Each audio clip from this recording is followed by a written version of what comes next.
What's going on, guys? Welcome back to Coffee and Real Estate. This morning we got I got mine from the Keurig over here. Manuel has it as well too. Yeah, I got my breakfast blend from the Keurig. It's always good. Had to dilute it though. Yeah, it's super strong. Yeah. Sometimes a little strong. What time is it right now? It's like the middle of the day. Yeah. Well, I mean, it'll carry me through the rest of the day. Yeah. So You'll make it. It's a midday pick me up. It's a pick me up. Well, I use coffee. Other people use other things, but yeah. Let us know what you guys use. I think that'd be interesting to know what do people use outside of. Do we want to know? Maybe not. Maybe not. Whiskey. Yeah. So I think this is now episode 7 of what we do here, and we started this off just wanting to talk about real estate, what's really happening out there, not just the cool topics, not just the topics that are trendy. What's really going on out there by two guys that connect with other people that actually have boots on the ground, and what are we actually seeing? Mm-hmm. I think today what we wanted to talk about was investing, right? Which is pretty cool. Yeah. So now we've talked about some of the. You're right, because real estate isn't always all the fancy stuff where you're talking about real estate investing and all that. Sometimes it's the numbers, right? Yeah. Last time we talked about taxes, property taxes, and what you can do and how to protest it, right? So it isn't always just the crazy stuff. But today, we get to talk about real estate investing. And really, when you talk about real estate investing, there's so much to go over, A lot. And I think today, we agreed that we wanted to focus more on when you buy a house to renovate, to fix up, and then put back on the market, which is called flipping. Yes. That's the common term, is to call it flipping. And really, the way when I approach it, when someone approaches me and says, "Hey, Manuel, I want to get into real estate investing. I want to start learning how to flip houses." And my first 2 questions is that great, but there really are 2 different types of renovations. Number one is you get your fixer-upper, which is just cosmetic. And just cosmetic means that you have to repaint, perhaps do some flooring changes, perhaps some countertops, nothing major to the house. You don't do anything. That's your cosmetic renovation. Yeah, and I think a good clarification there is you'll run into a lot of investors and you'll see a lot of the houses, and you could just tell these investors did these houses where we're saying that that's just a cosmetic renovation. But what we mean is that's all it really needs is cosmetic upgrades, right? All the systems are working. Everything's 100% as far as systems behind the wall. Not that you should skip that stuff and only do a cosmetic renovation. No. The cosmetic renovation is when that's literally all it needs is to look pretty. It already stands up straight. It already, has a strong structure to it. All the systems have been replaced recently or they've been gotten up to par recently. And all that's left is to make it look pretty. And that's what we mean, I think, when we say cosmetic renovations. Right. We don't want to get into structural changes in anything. We don't want to go in there and start tearing up walls or removing load-bearing walls. It is just the cosmetic. And again, I want to bring up that point that you said earlier, is that in case you do have to address some of the major systems, do not skip over that if you discover that in the process of doing it. Even though you go in there thinking it's just a cosmetic renovation, sometimes there are surprises. You have to go a little bit deeper into that. So don't skip out on that. And you and I are probably seeing hundreds of homes out there where it is completely gorgeous, but when it comes down to an inspection, we find out that the furnace is about to go out or is not working. But great, the house has marble countertops, top of the line flooring. But guess what? Some of the systems are just not working. So we mean that make sure that you take care of everything. It's literally a lemon in the house version of a lemon. Exactly. We need to come up with a term for that. I don't know if there is a term. I've never heard it. Have you heard something? No, but lemon is for a car. What could be applied for a house? I don't know. I'm going to think about that. See what you come up with. I think maybe we need a little research as far as why do they call a car that looks good but doesn't function properly, a lemon. There's got to be a history there. Yeah, something that structure is not structurally sound, ready to fall apart. All right. We'll think of something. I think of something, yeah. Okay. We'll get you guys something next week, okay? But it's fragile, and as soon as you touch it, it breaks, right? Because that's what it is. Yeah. Okay. All right. And then so the other type of renovation is that you want to go into thinking about is when you are going into the house knowing that you're going to address major renovations, you're going to go in there and perhaps the foundation is cracked, right? You have to redo the foundation, and that, of course, when you fix it, brings a bunch of other problems, right? Or you know that the roof is leaking and it has to be replaced. Yeah. The systems are shot or they're too outdated. No HVAC at all. No HVAC at all. Plumbing is from the 1920s, 1930s. So you go in there knowing, okay, I've got to address some of the major things. And not only that, perhaps the floor plan isn't what is current today. A lot of people like the open floor plan, so perhaps you have to go in there, open walls. Those are major renovations. And it's a completely different way to attack it than you do when you do a cosmetic renovation. In terms of, well, there's lots of things in terms of time, money, skill, and all these other things that come with it and going into renovating a home. So let me ask you this. I know you've renovated a couple of homes. Do you have a preference on which one you would rather do, a cosmetic renovation or a full-on rehab? So it really depends. In my experience, I've liked the cosmetic just because it's so much faster. When I first started off, literally I would go buy a house, make it look good. You know, if it needed something, done to it. You obviously always ran into things, but for the most part, I got all renovations done within 30 days, and then from that point, put it on the market. By the time we closed, I was in and out typically in 60 to 90 days. And that's why I like it, because you're able to kind of turn it around a lot faster. Unless you're doing multiple projects at the same time, even if you're doing it in 90 days, that's only 4 projects you could do a year, versus if it's just cosmetic stuff and you're doing them, in that time frame, you can at least do 4, but then you might be able to have the bandwidth to handle another cosmetic or a third or a fourth, and then you're able to kind of churn them out a little bit faster and do more projects at the same time. Okay. Full-blown renovations have the opportunity to maybe not be as competitive when you're trying to put in offers against someone that maybe doesn't want to have to do full-blown renovations. There could be more money that you make on it, but you got to look at, okay, if I take this money, which is more, and divide it by how much longer it's going to take me to do it, am I making more per month?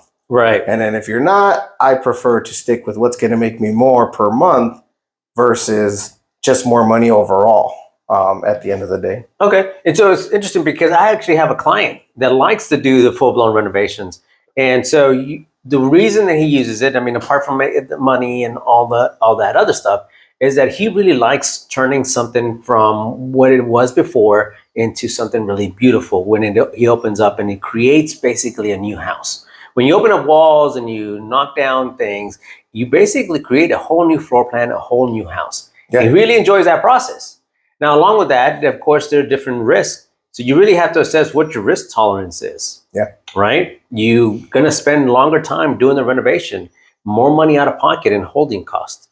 The reward does come in the end, and you mentioned earlier, is you get to make more money at the end.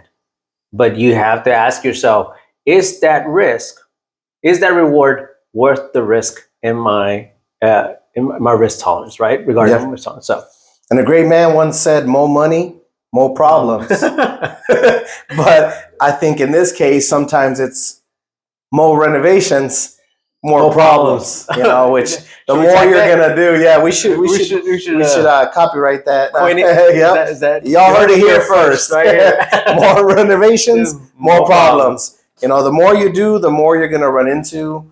A big thing that people don't think about is, especially when you're doing old homes and you're opening up walls and you're doing new plumbing, new electrical, all that has to be permitted. I mean, you have the option of doing permit or no permit, but I can tell you right now, if you do no permit, you're standing a huge risk of getting in trouble, and you're going to have to redo it and cost you more money in the long run. And for me, you always want to do it permitted because it's the right thing to do, and you're handing off a good product to the end buyer in the long run. And as realtors, this is extremely important because as realtors, we have to, if a buyer's agent, I have to watch out for the best interest for my client. And so when something comes up on the inspection, yes, we're going to do our due diligence, and we're going to see, was this a permitted job? Did someone do this the right way? And we're going to go dig deeper. Yeah. And I'm not just the only agent. There's going to be tons of agents that are going to be out there. So it could stall your project and you get into the final sale, which is what you want as an investor. You want to say, hey, I bought it, I finished it, got it on market, got it sold, no problem, get my money, I'm in and out. They're happy. They're happy. We're so good. taking shortcuts could cost you in the long run. It's gonna come up on inspection. You may have buyers that will be picky about that situation, and you're gonna have to go back and address that, causing you time, causing you more money. So do it right the first time, right? And I can tell you, we get deals all the time through people called wholesalers, and whenever I see one that's like, you could tell they were starting the renovation process. You could tell an investor bought it. They probably ran into stuff they didn't know they were going to run into, or they didn't know what they were doing. Now they want to get rid of it, and they're either doing it themselves, letting it go, and they're saying like, well, I got too many projects going on, so I'm just letting this one go to somebody. Most of the work is done. Take over it. Or a wholesaler, gets it from the investor they sold it to initially and tries to wholesale it out to a new person. The first thing I ask the person trying to sell it to me, which is typically a wholesaler, is I say, can you give me the permit numbers or the project number to pull up all the permits and what's happened so far and see where they're at with the approval process.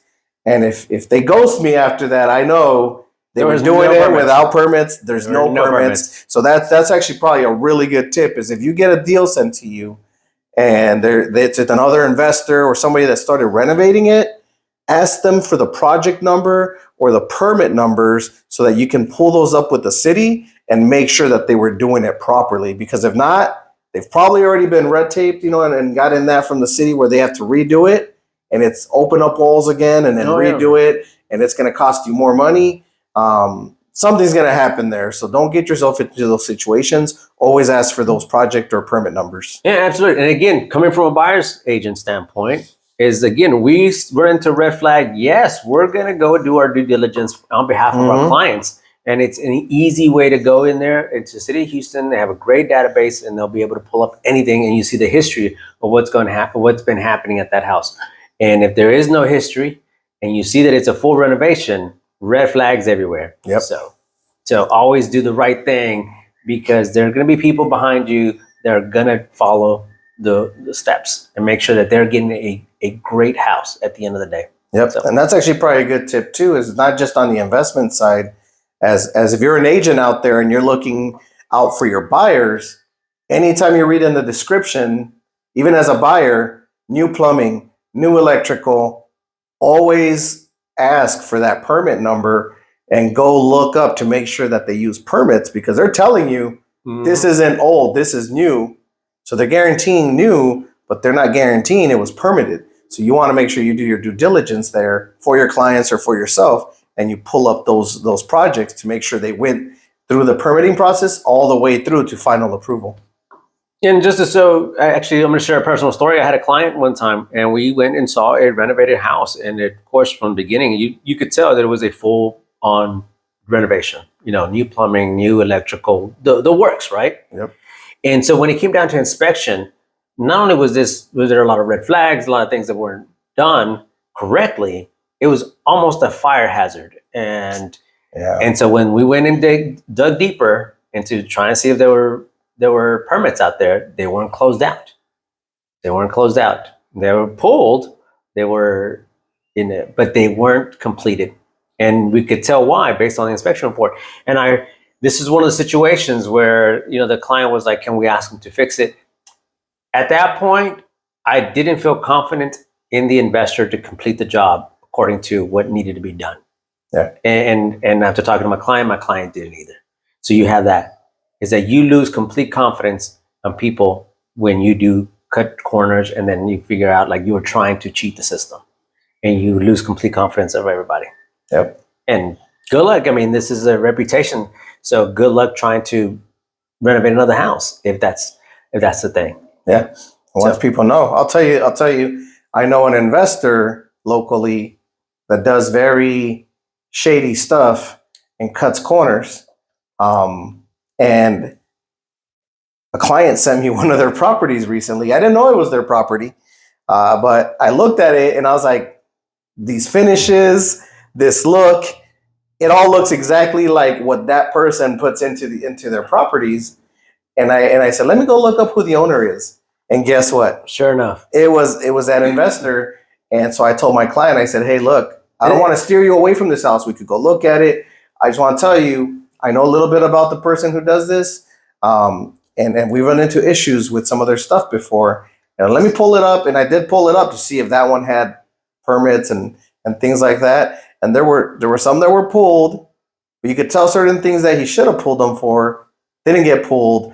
So I let them know that, and of course they chose not to go look at it anymore. Yeah. But that's a protection thing for our clients. It is. Yeah. I mean, as we're watching out for our clients, we've been investors ourselves. We know exactly what it takes. So we know, go out there and dig a little deeper, make sure that the clients have a nice house. Inspections tell us a lot of things, but we can always do our due diligence beforehand to see what it is. And it's sad that investor has that reputation now that you can see is basically his trademark.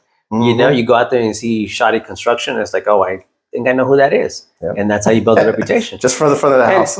Yeah. And so it goes beyond that. So if you're an investor and you're thinking about perhaps I've got to do it the most economical way, that's one thing. But cheating the system is another. And, we're talking about how do we finance this thing? Yep. Yeah, a lot of times it's not just the investor. He has private money investors behind him, or perhaps a friend who lent him money. And so their money is at risk too. So if you're an investor that stalls for time or is cutting corners and is out there not doing it the correct way and not giving a return, a good return of money to his investors that invested with them, money investors, Yeah. that could hurt his reputation too. Yeah. So, I mean, it goes through a whole bunch of things, right? And it's one thing if because there's a lot of good investors that have lost money. They always say if you haven't lost money in this industry, you're not doing enough, or you haven't done it right, or you haven't taken enough risk, right? No. To try to get ahead. It's a difference when that person did everything right, they pulled permits and they lost money. Like, that happens. No, but it's when they lose money because they're just cheated not doing anything right and they're cheating. Yeah, they're That's a whole cutting different corners. story. They're trying to bypass codes. They're trying to do all these things. Those are the investors we're talking about now. Yeah. And of course, it's a real estate market. There's always a risk. We talked about it earlier. Is that you got to know what your risk tolerance is and whether you want to do a cosmetic or full on rehab. So there are risks, even if you do everything correctly. Oh, yeah. That's just part of the game. Now we're talking about the one who comes in here and says, "Oh, I think I can cheat the system. I think I can bypass the codes." Then we're not going to get the city inspector out. Yeah, I know electrical. I could hook that up real quick. Right, yeah. I can do it myself, and those are the guys that we talk about in terms of when it comes down to when a buyer comes along and they do their own inspection, they're going to see those red flags. Yeah, and then we're going to call into question, and then of course it's going to prolong the system. And if that investor has private money investors behind him, they're not getting their money in a timely fashion. They're not getting an accurate return, on their investment. Yep. So it hurts them as well and limits their ability to do more. And so watch out for those. So if you are thinking about doing an investor, always do it right. I think that's the theme of today. Do it right. Do it right. Well, it all starts from the beginning, right? I think if we can talk a little bit about how the numbers work and making sure you have enough margin, right? I think a lot of people go into it. They don't know how to calculate the numbers where they say you make your money in the purchase, not on the sale. So as long as your numbers match up with what you calculated everything to be properly at the beginning and you buy at that price point, you're going to be okay in the end. I think where the issue comes in is when people don't know how to project or properly calculate what it should look like to have enough margin of error in there so you make money no matter what. They start running into that issue of like, well, if I fix that, that's it. Like, I'm down to zero now. I don't make any money. And then they fix that and they're at zero. And then the next thing happens and they're like, well, now if I fix that, I'm going to lose money. And they choose to not fix it or hide it or cover it up. So because you didn't do the proper calculations or you didn't run your numbers properly at the beginning, now you're cutting the corners when maybe you didn't plan to at that point. And I think a lot of people with not enough experience that go into it run into that situation. So I think what's important is going over how do we actually calculate up front what a good deal looks like. And so you're talking about calculating margins. What, just rule of thumb, what is a healthy or a safe margin of calculated profit? So we can talk. So for me, I go off of what we typically run in most investment circles teach is off of like a 30% of what the home should be worth when it sells. So that's what I like to do. But I normally calculate it into the renovation budget, right? So normally when you're looking to buy a property, you calculate what it's going to be worth after you renovate it. And then I'll try to purchase it for about 30% of that, but minus the repairs, right? And repairs, if I calculate realistically from what I'm seeing, say it's going to take me $40,000 to get it to where I need to get it to, I'll always at least add another five in there because there's always going to be another five worth of little dumb things you didn't think about. Doorknobs, having to replace a door, new faucet, a fan that stopped working. Now you need a new fan. So there's always like another $5,000. But if you really want to play it safe, usually on like a $40,000 job, I'm going to assume it's going to take me 50. Okay. So that's another 10. So you're looking at I add about 25% on top 25%. just in case, because it always is there. So you first of all, the first margin you're talking about is you want to be all in 30% below what the after repair value is. Yes. So that's the number one. That's the first margin. That's the first margin. The first margin is you want to be 30% of, you want to purchase it at 30% of the after repair value, right? Yes. No, wait, that's not right. No, 70%. You want to purchase it at 70%. You want to be all in 70% after the repair value.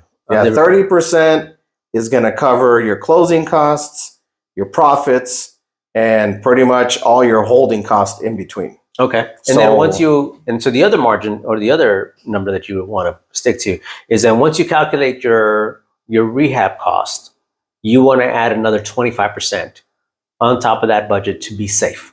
To be safe, yes. Okay. So 2 is you want to be all in at 70%. And then once you do calculate your rehab cost, you want to add another 25% on top of that to be covered for incidentals that just seem to pop up because they do. Because that's the way it is. Yeah, or you hold it a little longer. Or the market the market might turn on you, so now you've got to hold it an extra month or so longer. Of course, that eats up into your budget. So things happen. You want to be safe. Budget in those two things. Right? Yeah, and I think it's explaining that 30%, right? Because that's where people have a bad image of investors, right? Is they think 30%, like that's crazy. That's lowballing. But at the end of the day, you're calculating it off of what it's going to be worth once you're done renovating it, not what it's worth now. So from what it's worth now, you're probably dropping 10% or not even very much, because you're adding all that value by renovating the property. Right. But if you think about it, right, closing costs between both purchasing it and selling it on the back end, you're looking at least 8 to 10% there. Yeah, actually overall. 10%. 10%. Yeah, because if you just take on one side of it, you're already at 8%, paying agents commissions, paying title policy, paying doc prep fees, doing all these things. So you're already at 8%. So that's 10% gone. And then you add the upfront when you actually purchased it. You had closing costs up there, so you had that. Points on your loan. You had points on your loan. So in reality, it's 10%. Yeah, gone. 10% gone. So now you're down to 20. Now you're down to 20%. Yep. And of course, again, you've got to play with it. So you spend one too many months on the market. That 20% is probably down to 18 to 15%. So we're talking about holding costs, right? Right. So about holding costs, which are your utilities. You got to pay for light every month you're using the property, and guess what? It's going to be higher than a typical living in a home because you're in there putting these power tools to work. So you have utilities, you have your gas, you don't have the best water. Rates. You don't have the best rates because it's not a year plan. You're doing month to month on some of these projects. You have the interest that you're paying on your loan every month. Yeah, so insurance that you're paying on there, and of course, it's not just your typical homeowner's insurance because you have to cover the entire project and liability on the project. So it's not your typical home insurance cost. You also have to perhaps go out there, and it is a vacant house, perhaps put in a temporary security system in place so that your job site is secure. So you have all these things that you're constantly paying, and if you That 20% could dwindle down from 1 month to the next, and you could eat away 2% easily. Yeah, I think typical like 6 month project, your holding costs are probably going to be at about 5% at least. It could be more, like if you're going to the summer months where your electric bill is ridiculous. If you leave your workers there and they're pumping the AC without telling you, or Yeah. different things. You don't want them also to dehydrate and die on you. You want them to feel good too and be happy doing the work, so they don't cut corners. Right. So you can't be cheap there. So 5% to 8% is where it could land in the high end. So then really what's left profit wise is like maybe 10 to 15 is what I always say. 10 to 15% is what you really leave for profit. And so if you want to take that, you want to convert that into numbers, let's take a typical house that in the market right now. We'll do the $200,000 home. Okay. We do a $200,000 home. That 20% is, you're thinking, oh, that's $40,000. But easily your holding cost, like you said, it could be 5%. So it could be, $3,000, $3,000 to $4,000 a month in holding costs that you don't see. Yep. So that $40,000 profit could easily go down to 35 to 30 in a span of 1 or 2 months. Yeah. And so, of course, and then you've already spent 6 months renovating that project. And so you're thinking, oh, okay, so what exactly did I make over the course of the time? If you break that down on a typical $200,000 house, you either make between $30,000 to $40,000 in 6 months. And that's an average about $5,000 to $6,000 a month. Great, but the risk that you actually did, that's the reward, right? That's the reward, right? So there you go. By the way, speaking of all this, we are going to be going. So now we're talking about it. You just know that we do know investors are actively doing it right now. I know that Cesar has done a couple of projects recently, but next week we get to go to an actual project. We get to take a field trip. Yeah, we're going to take a field trip with you guys. We're going to be on site. Yeah, and we're going to be visiting with an investor that pretty much does flips, designs them. Really has been doing this for a long time, and they take on multiple projects at the same time. They really know what they're doing. They have the connections to do it right and the experience to do it right. So we're going to pick their brain a little bit. Yeah. And we're going to be on site to kind of go over what maybe those numbers look like and be able to get that information out to you guys. Yeah, so that's going to be exciting. That's going to be next week. We're going to be taking a field trip, going out there and seeing the real deal. I mean, real people taking real action and doing the investment. So I'm excited to do that, especially because, being in the office, that's the fun part of being in real estate, is that you get to be outside of the office and be visiting projects. So we don't have these doors or these walls to hold us in. Yeah. So that's the fun part about being in real estate, is that we get to be out there and enjoying walking projects. So I'm excited for that. Yeah, that'll be cool. And every project's a little different. I'm excited to see what kind of designs they're putting in. Because for me, that's where I struggle the most is I'm not the artsy kind of person. You're not an interior designer. So I'm not an interior designer. You didn't have interior design. And I always love the projects that they do, the finishes they choose. Sometimes they do something I haven't seen yet. Yeah. And it just kind of... So you don't have to watch... It interests me because I go only get so many Jane. You can only get so many ideas from HGTV, right? Yeah, and we can't always realistically do the ideas that they do. Like, we replaced this whole wall for $5. Like, in 30 minutes. No way, man. No way you did that. In a 30-minute show. So you're thinking, hey, that timeline works for me. No, it doesn't. So, all right, cool. So, by the way, in the stuff that we're talking about, I'm interested to know, like, for the people who are watching or people who are thinking about doing it, is that what is your risk tolerance? Are you more of a cosmetic fixing? Are you more of a cosmetic investor, or are you into full-blown renovation investor? That's my question. So I'd like to know, what is your risk tolerance, and what would you prefer if you were to be investing in real estate? I think another important thing to ask our audience, our vast audience of billions of people, is all over what do you expect to make, or what do you think the average investor makes on a flip project, right? Because it's always interesting when people say, I want to flip. I ask them, well, what do you think you'll make on a flip? And most people say, like, well, I want to make, no, I'm okay. I'm just starting off. I'll take 50,000, but like, realistically, where did that number come from? What price point do you have to be at to even potentially make 50,000. Now that we know kind of you really only make 10 to 15% Mhm. if you're lucky and your numbers worked out, right? What price point would you have to be at? And how much money would you need to even be able to do a project like that just to start off, right? Because you need some gap funds to be able to do it, Yeah. which we could go into next week. We can go into to the episode. Yeah. What So that means. What that Yeah. means. What? How did you get to finance it? How do you get all those funds to be able to complete the project? What skill set do you have to have? What time commitment do you have? Yep. If you're, for example, are you a full-time employee that has a job that requires you to be at the office from 9 to 5? Are you going to be able to offset the management to someone else? Because that costs money as well. You have to factor in. So there's tons of There's a lot of questions. There's a lot of questions out there. Yeah. And so we want to make sure that if you are thinking about investing in real estate, that you look at the whole picture and figure out where you are in life to be able to say, okay, this is a project I can do. Or as always, if you have the funds, perhaps you can partner up with someone else. There's always a way to invest in real estate. There's so many opportunities out there for everyone. So I think actually if you, since we're going to be out there answering questions about this, what questions do you guys have? What do you want to know? What do you want to make sure we touch on to make sure that we're able to get you the answers you want in case you're thinking about doing this, so that you could go into it already educated, at least in theory, for what it'll look like, so that you can get out there and start off a little better than most of us did at the beginning. Yeah, absolutely. All right, can't wait to be Cool. next weekend. All right, guys. We'll see you guys next weekend.